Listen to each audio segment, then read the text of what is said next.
So the iPhone 16 and iPhone 16 Pro are here, and these phones are not as straightforward as it seems when it comes to getting the best image quality possible out of its cameras. So that's what we're going to talk about today. We're going to talk about the camera app, we're going to talk about the new photographic styles option available on the iPhone 16 and iPhone 16 Pro, and I'm going to walk you through the best camera settings that you can use on your iPhone. Some of these settings might be reserved for the Pro lines of phones, but a lot of them are applicable for both the iPhone 16 and iPhone 16 Pro, and a ton of them are also applicable for older iPhone models. Just see whether you have those settings available in your settings app. We're going to start with photo settings before moving on later to video settings. So first things first, this is a change only applicable on the iPhone 16 and iPhone 16 Pro, but there is of course a new camera control button.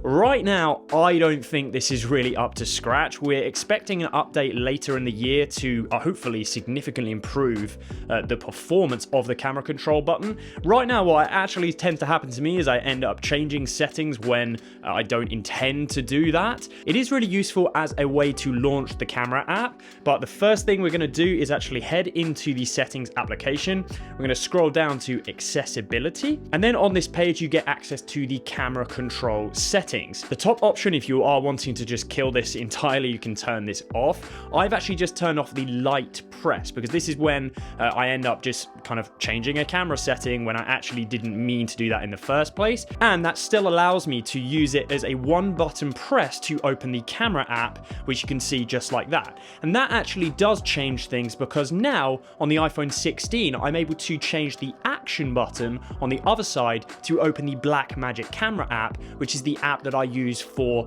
slightly more professional video on the iPhone 16. So what we're going to do here is we're going to head into settings, back onto the main screen, and you can select action button. You can see that I've got a shortcut here. Of course you can go right across. I used to have this set to camera as discussed, but actually we can go over to the shortcut setting, and as you can see I open Blackmagic camera app. So I can actually now tap the action button just like this, and that will open the Blackmagic camera app, which again we will talk about later, in order to shoot the best possible quality video on the iPhone 16. I do want to briefly talk about the lens options available on this phone. So of course on the iPhone 16 Pro and iPhone 16 Pro Max now you get unified lens options. So you start on an ultra wide, you get a main rear facing camera lens, you get a 2x digital crop, and then you get a 5x telephoto. On the standard iPhone 16 this year you get all of that up to the 2x, but you get no access to a telephoto lens. So let's talk about the best option to shoot if you're wanting the best quality, and the best lens is the 1x main rear facing camera. So in terms of lenses, stick to the 1x if you are looking for the best image quality possible, and try moving forward further towards your subject if you are far away, and then obviously backing up if you previously would have used the ultra wide lens. So if you've watched my previous iPhone videos, you know that one of my standard recommendations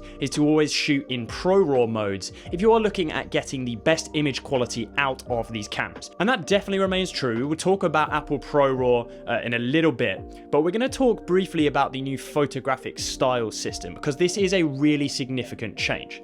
So you can see in the camera app, if I tap in the top right up here, you can see the different choices of photographic styles I have available to me. So you have two kind of categories now. There's mood and then there's undertones. And really the undertones is the one you're going to want to focus on, because what this is actually doing is it's allowing you to change the characteristics of the iPhone camera system. And this is a really significant change because it actually allows us to be able to do things like turn down how HDR our images are and actually dictate the look and feel of them. So the one that I tend to stick with is standard. This is a fairly neutral look, except that I have dragged the tone down to -50 and the colors to 60. So that will still give a really nice saturation pop when you're talking about colors, but the image will actually have a lot more contrast than it previously would have done as well. It's also worth checking out the amber profile as well, and I actually keep the settings relatively same, tone down at -50 and color around the 60 mark. And what this will be is just a slightly different option in terms of white balance. This is just to allow a warmer tone in your images. What is unbelievably cool though about the photographic styles option is this is not like a standard filter. This can actually be changed after the fact. So this is actually a bit more like editing a raw photo. So let's go into the Photos app here. This is just a photo I shot a few days ago. You can actually tap the image, you see the original there.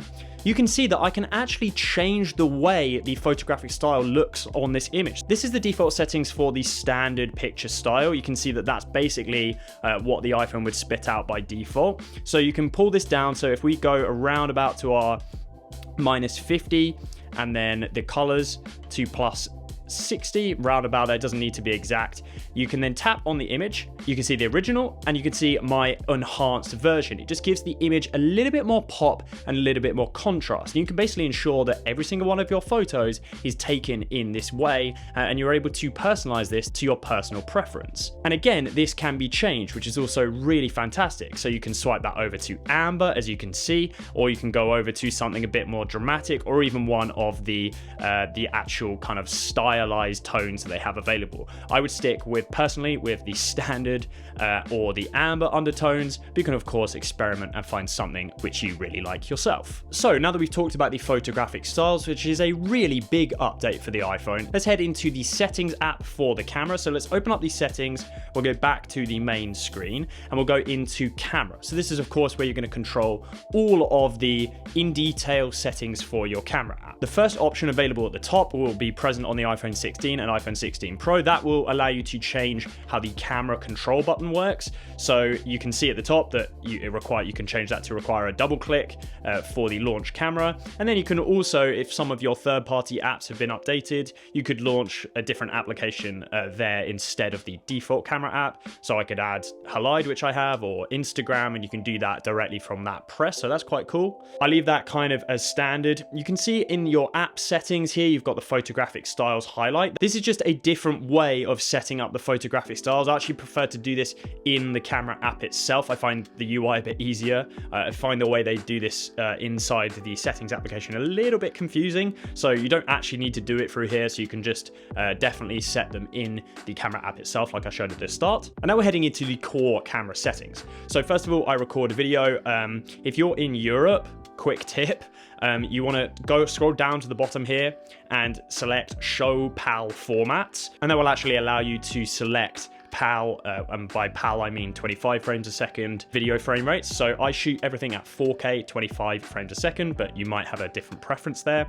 Scroll down, you want to basically always have enhanced stabilization on. The stabilization on the iPhone is absolutely incredible. I will leave off action mode lower light. I leave on HDR video, although this is a slight caveat. You could absolutely turn this off.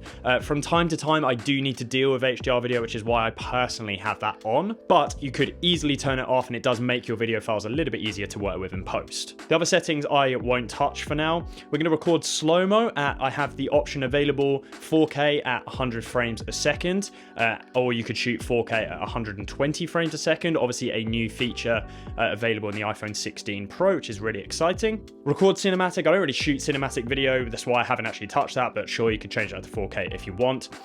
The record sound, this is quite an important change. So you can actually change the way your iPhone records its audio, and of course you could have spatial audio if you're wanting that type of thing, like an immersive audio experience.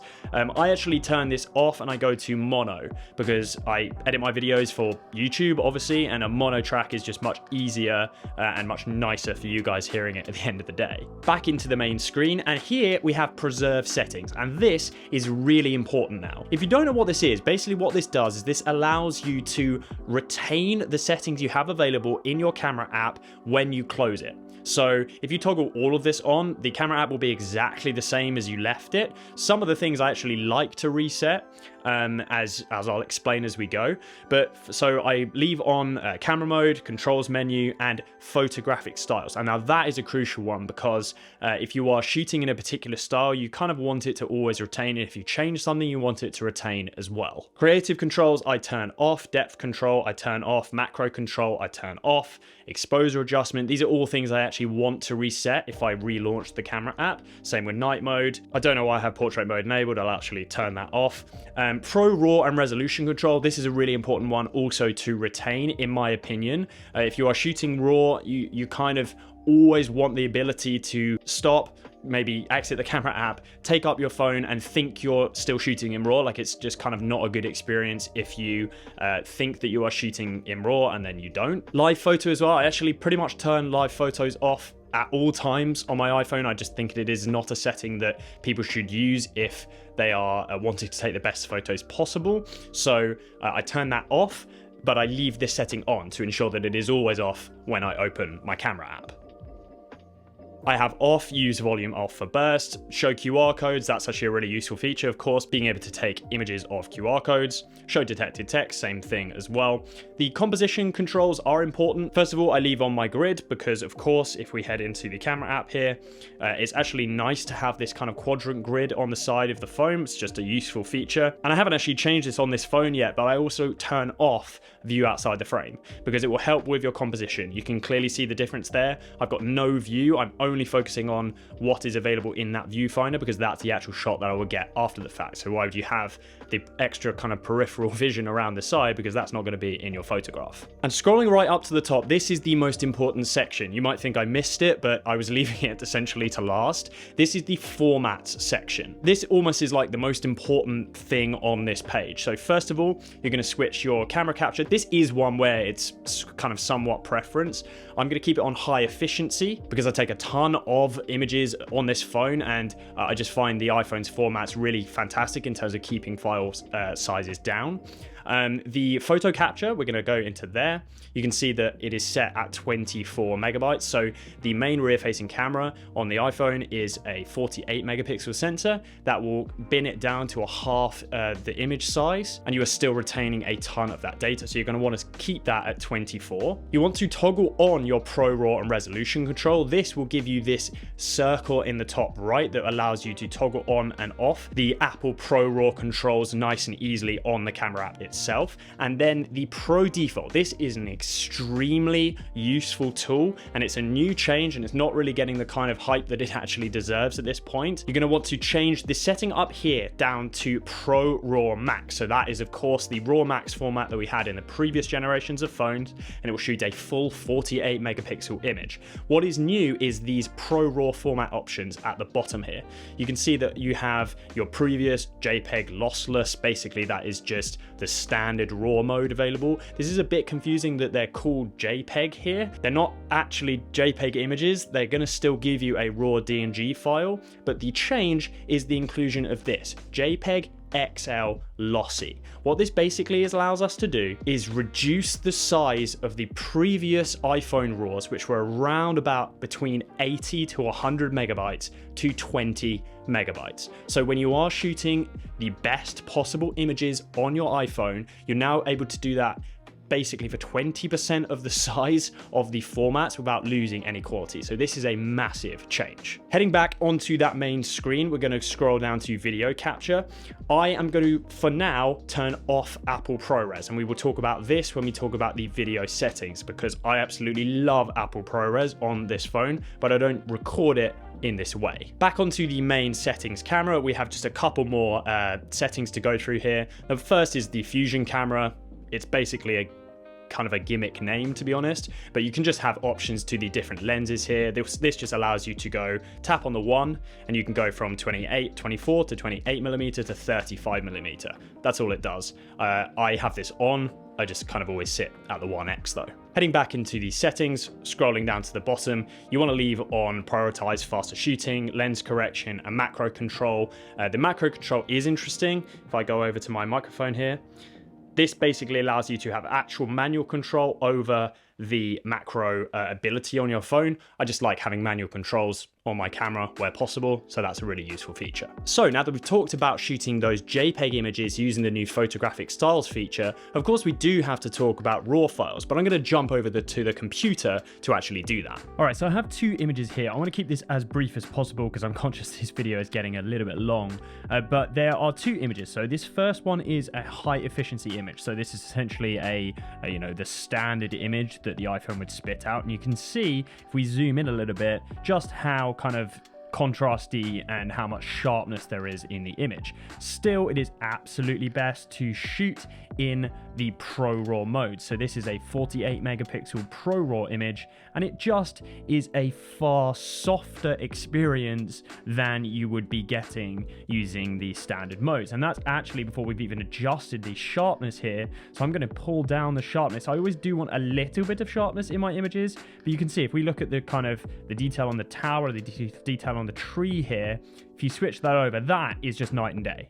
That really is just night and day in terms of how an image kind of looks and performs. That is a far softer, far more kind of pleasing, visually pleasing experience. This is a far more high-end look than a standard image out of the iPhone. I'm not going to go too much further into kind of editing and things like that. I'm just using this as illustrative. Still, to get the best images possible out of the iPhone, you're going to want to shoot in RAW. So when it comes to shooting the best possible video available on your iPhone, you of course have two options. You can shoot in standard video modes, and really there's absolutely nothing wrong with that. The iPhone creates fantastic videos, and if you're doing things that are requiring a lot of movement and motion, and maybe you're running about and vlogging. For instance, as a previous example, my last day in the life that I shot exclusively on the iPhone 16, I shot a lot of that in the standard main iPhone camera system because the stabilization is absolutely fantastic using default processing of video files on the iPhone. But when I am trying to level up and get the best picture possible,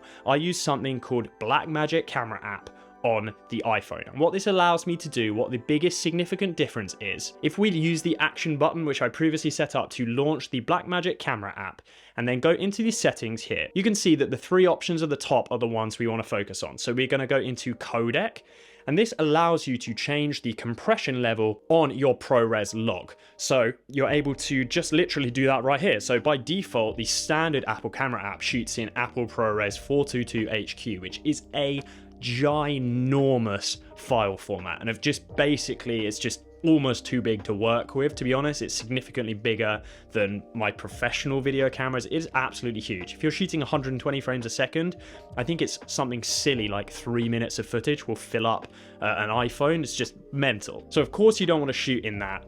A kind of a happy medium might be something like ProRes LT, which will drastically reduce the file size and hardly lose any quality at all. But I actually shoot in H.265, this high efficiency video codec, and what that does is that drastically reduces the file size, and you might lose a little bit of quality compared to standard Apple ProRes, but in my experience there's still tons of data available in those files. In fact, this footage that I shot right here on my iPhone versus my Red video that some of you guys might have seen, I actually shot a lot of that 120 frames a second footage locally. I wasn't shooting that to a drive, and yeah, it does choke up a little bit, and you couldn't do that long because it's obviously a lot of compression going on the actual device itself. But it's just insanely useful to have it as an option, whereas previously it's just not before, and the file size would just be too massive. Heading back onto the main settings here, and the other thing, of course, that is important to select is Apple Log. So we're going to shoot in Apple Log here, as you can see, and that's where you're going to get that benefit of that flat color profile that you're able to edit afterwards in post. Of course, Apple Log actually comes with some work required to correct it and adjust it, but genuinely, Apple Log on these iPhones is the best smartphone video we have ever had access to. Like, on a 24mm lens on my Sony a7S III, which is essentially like a £4,000 video camera, the iPhone matches it within reason. Like, if you are using the same focal length, you can't actually tell drastically which is which, and that is so impressive. And if you are interested in seeing just how good that Apple Log actually looks, you can check out this video right here, which was, as I say, the day in the life that I shot exclusively on the iPhone 16 Pro.